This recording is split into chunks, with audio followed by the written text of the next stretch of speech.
9 years, this NDP Liberal Prime Minister is not worth the human misery that Canadians are suffering. There are now 1,400 homeless encampments in Ontario alone. The City of Toronto admits that it's run out of homeless shelter space and will have to turn people out into the snow throughout the forthcoming winter. There's a Facebook group called the Dumpster Diving Network, and people are lined up in the rain for hours for rotten potatoes. Is this the Great Depression? Yeah. The Right Honourable Prime Minister.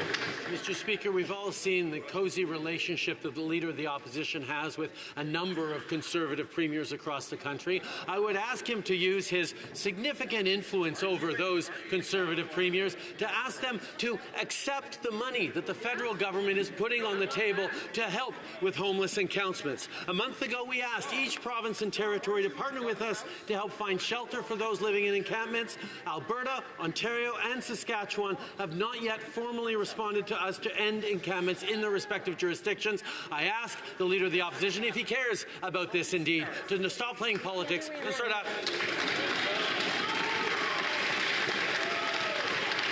The Honourable Leader of the Opposition. The problem with that blame game is that, in fact, the worst homeless encampments are in NDP-governed British Columbia. In fact, what the Prime Minister has done is take the radical socialist policies that led to those encampments and those massive overdose crises nationwide. Take, for example, the drug dens. The Prime Minister continues to push taxpayer-funded opioids on the population, which has led to 47,000 overdose deaths, more than died in the Second World War as Canadians. Will he reverse these policies? The Right Honourable Prime Minister. I just have to pause for a moment on the incredible irony of watching the Leader of the Opposition in this House accuse anyone of playing the blame game.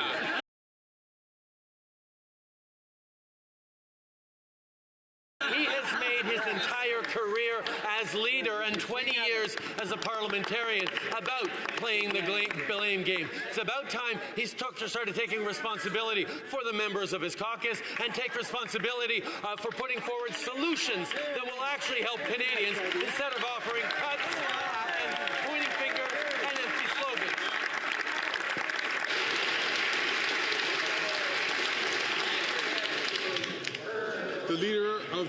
The Honourable Leader of the Opposition. The NDP Liberal government is acting like, quote, a drug lord.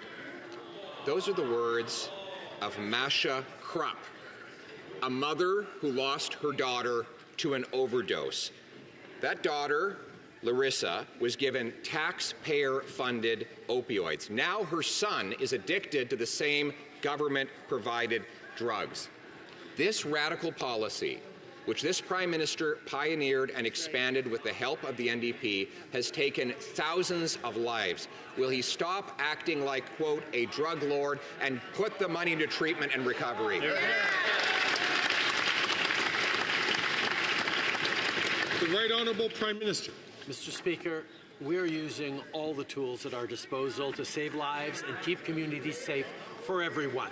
Meanwhile, Conservatives are choosing to use struggling people as political props to promote fear and spread misinformation. From the very beginning, we've been there to work on an evidence-based, compassionate and public safety approach. We have and always will be there to work with provinces and territories on approaches focused on saving lives and ending this crisis.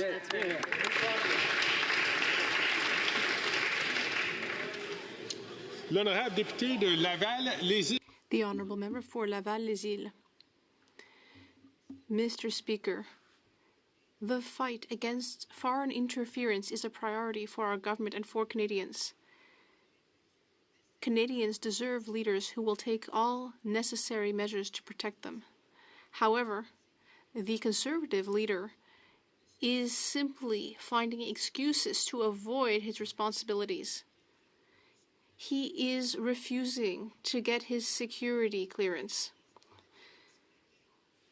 Can the Prime Minister explain why it's important that the Conservative leader step up by getting his top secret clearance?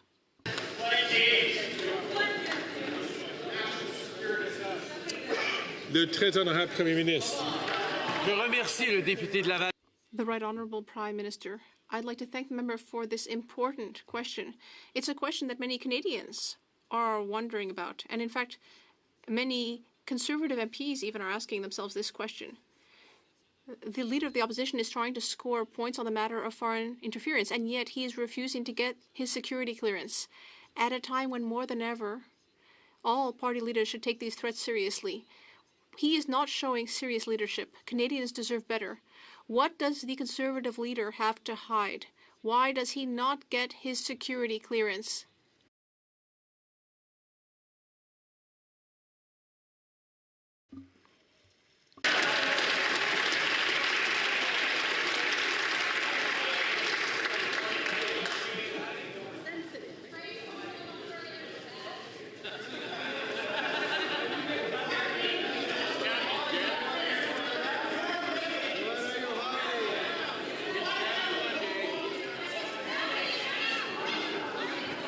Order.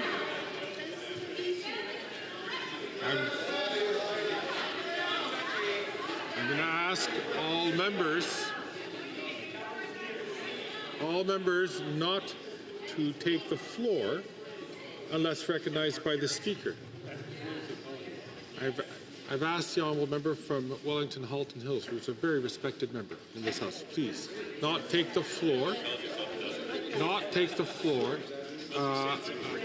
Unless recognized by the Speaker.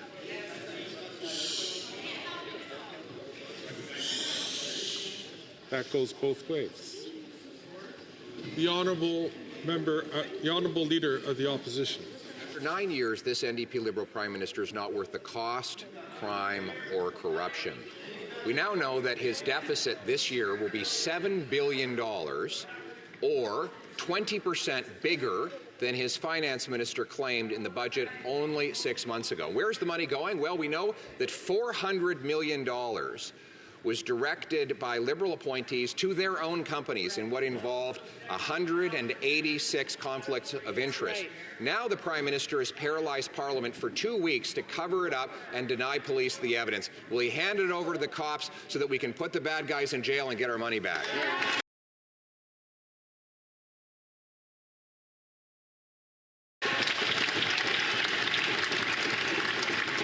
Before I invite the Right Honourable Prime Minister to respond, I'm going to ask the Honourable Member from Timmins James Bay to please not take the floor unless recognized by the Speaker. The Right Honourable Prime Minister. Mr. Speaker, we just heard very impassioned and understandable outbursts from the member for Wellington Halton Hills, who is concerned about foreign interference and the impact. What is something that worries me is that he can't have confidence that his leader, the leader of the Conservative Party, is actually going to do the work to take foreign interference seriously and get the security clearance necessary to be able to protect the members of his caucus from foreign interference. Why is the leader of the Conservative Party not getting his security clearance?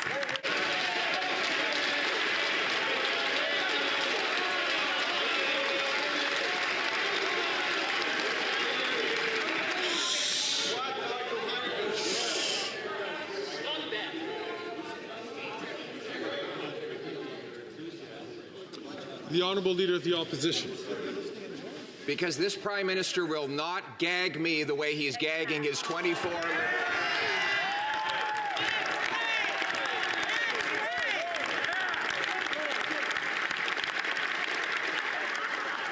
He's turned our country into a playground for foreign interference. He's unleashed crime, chaos on our streets, and corruption inside our government. My question, which he's erratically trying to avoid, is why does he keep covering up the criminal evidence in a $400 million green slush fund scandal? Why?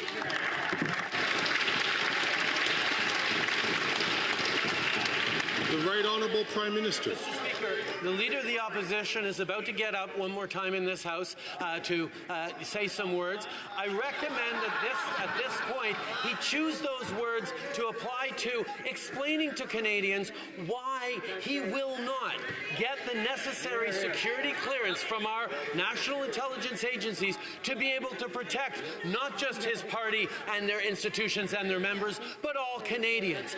Any leader who wants to take national security seriously should be able to listen to the information that CSIS wants to share them instead of covering his ears and going la la la la la like.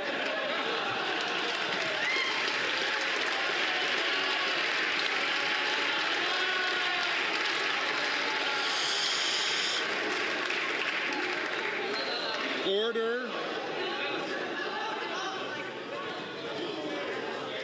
Order.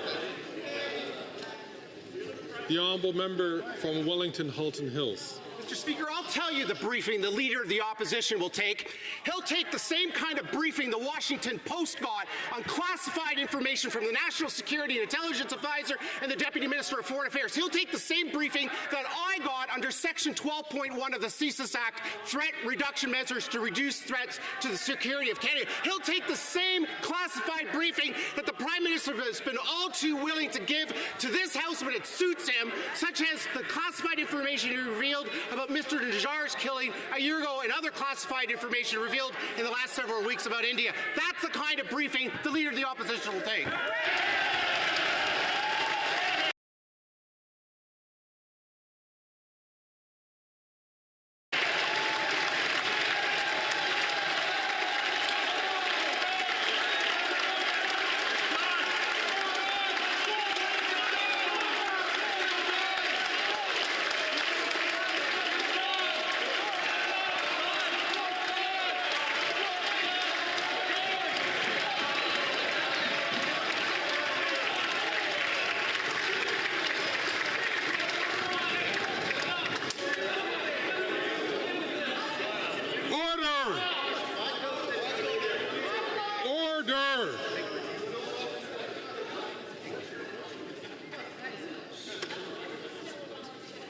The Right Honourable Prime Minister.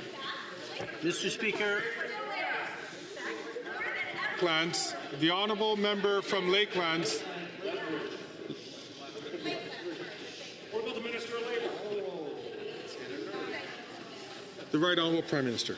Mr. Speaker, we just saw an excellent example of the partisan lengths Conservatives will go to try and cover up for the fact that their leader refuses to take national security questions seriously.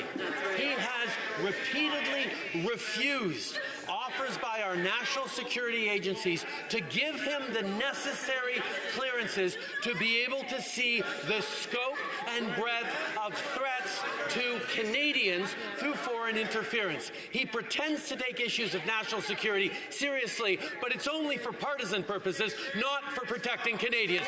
Shame on...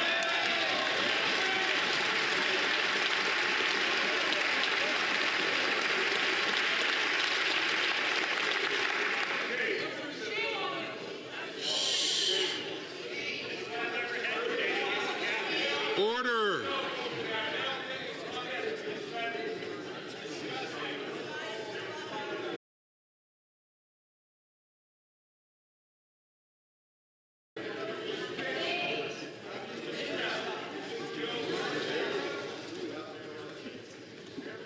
L'honorable député de la Chine-la-Salle. The Honourable Member for Dorval, Lachine LaSalle. Mr. Speaker, the public inquiry into foreign interference has made clear that every member of this House has a responsibility to fight against foreign interference in Canada. This is especially true of party leaders.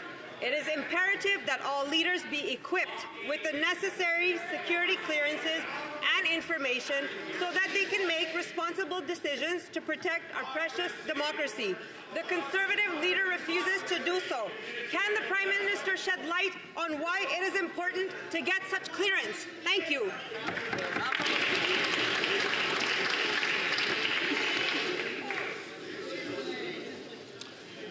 The Right Honourable Prime Minister. Speaker, I thank the member for Dorval, Lachine, LaSalle.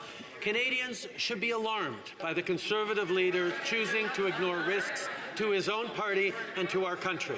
And his excuses have all been dismissed by nonpartisan national security experts. So if he has nothing to hide, what is he afraid of? Why won't he get his security clearances? Let me put these in terms that I think the Leader of the Opposition might actually understand. He needs to get the clearance, take the briefing, and protect the country.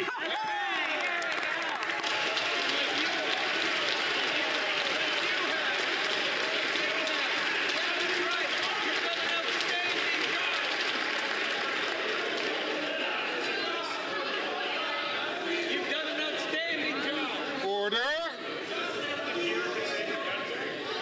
Order.